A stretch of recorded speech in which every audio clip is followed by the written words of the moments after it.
This is a two-part video. The first part is about a running tour in Averoya. The second part is about the Norwegian mountain god.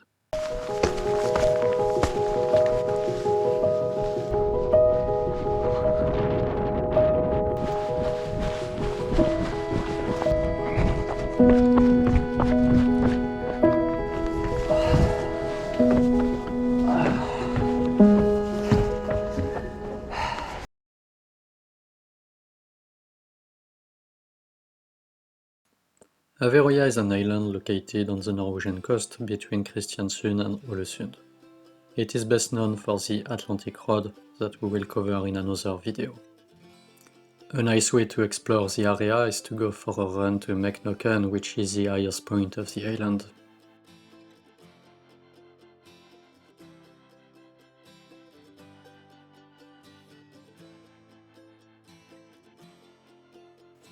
Let's take a look at the run metrics. Quite short run, 6 to 8 kilometers, which can be extended by a few kilometers on dirt road if you feel like it. The total elevation is 500 meters, giving this run a climbing score of 6.8.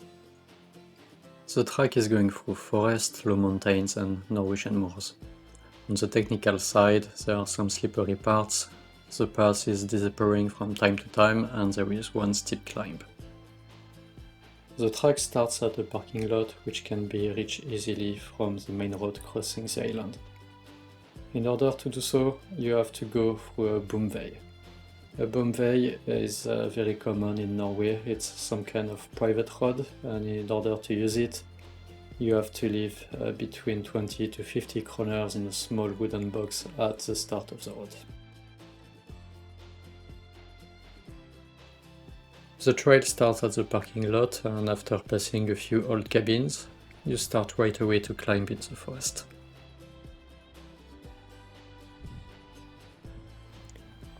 There are a lot of wet stones and wet roots, so it can be quite slippery. There are a couple of rivers to cross, but nothing too bad. And also in some parts, the trail itself becomes a small stream when the snow is melting. After 15 minutes or so of climbing, you finally reach the tree line and you start running in the bottom of a small valley where you will play hide and seek with the trail.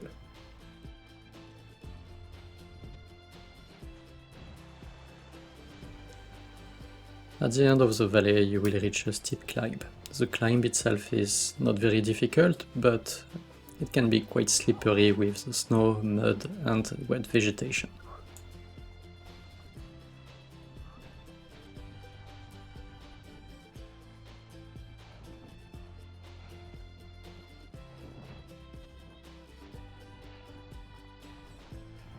Now we reach the most interesting part of the run, where you have some elevation and you start to get a very nice view on all the surroundings. The last part of the run is mainly a straight line to the summit with maybe a few snowfields to cross depending on the season. Running through snowfields can be very nice, especially in spring or summer, but you still need to pay attention. Some area can have some accumulation of snow because of wind, for example, and you can end up stepping in a thicker layer of snow than expected.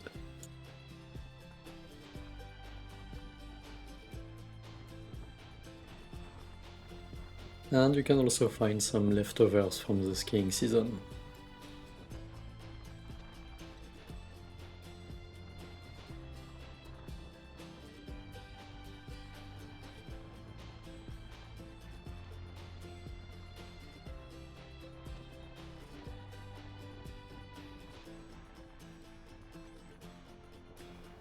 And now we are reaching the end of the run. You can notice that I'm not going to the top itself, and that's going to be a discussion topic for the second part of this video.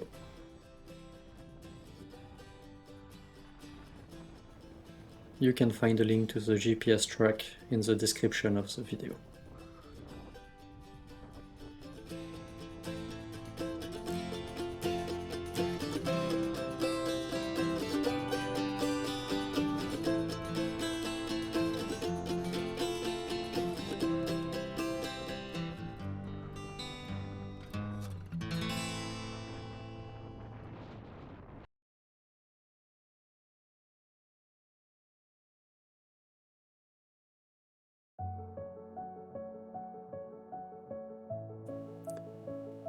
The Norwegian Trekking Association is Norway's largest outdoor organization.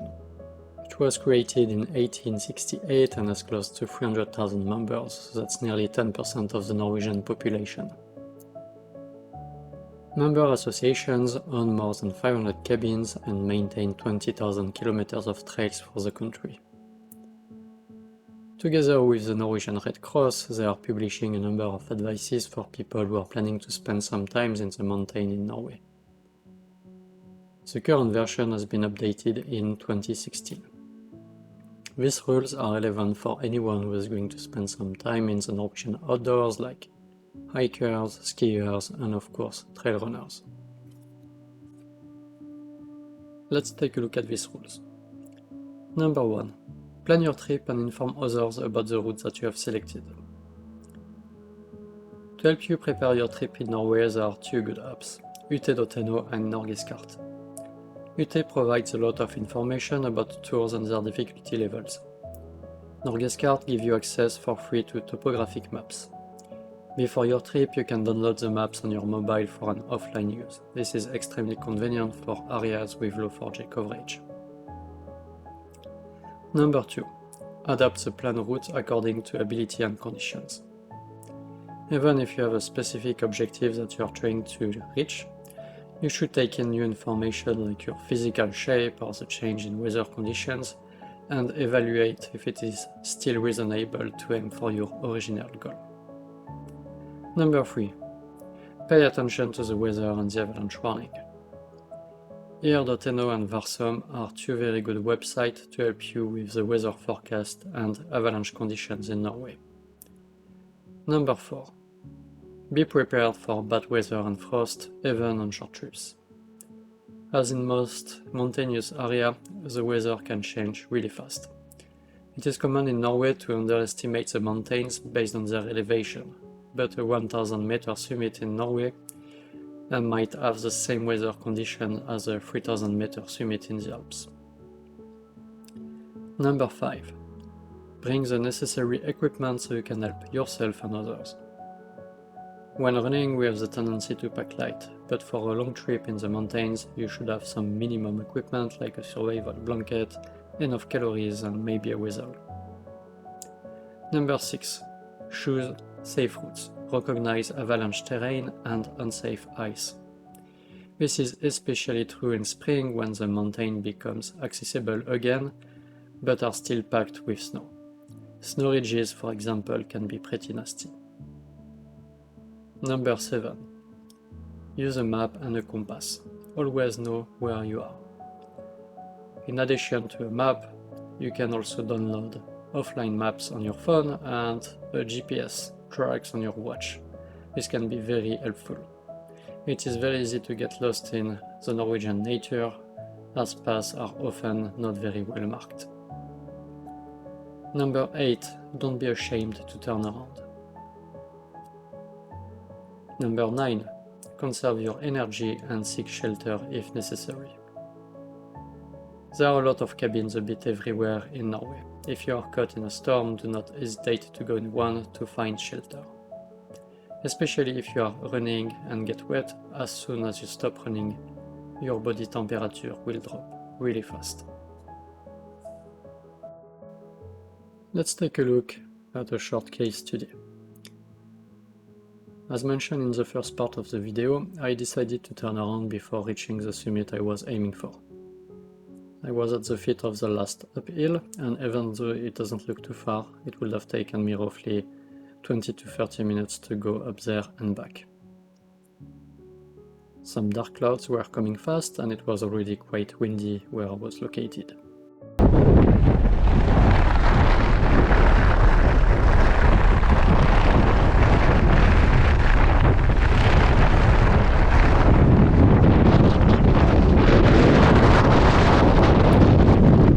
So this was my thought process. On one side, it's a short push, the summit is visible, I have a proper phone coverage, and bad weather was coming, but it was going to be short most likely.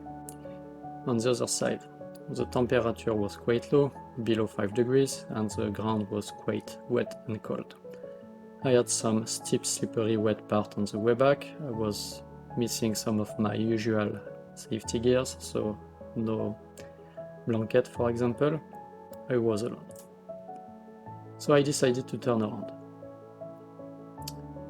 The time difference between these two shots is 20 minutes.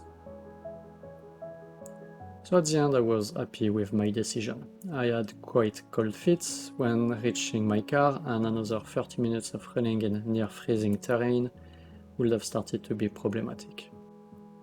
So assess the situation and do not hesitate to turn around if the conditions are getting bad.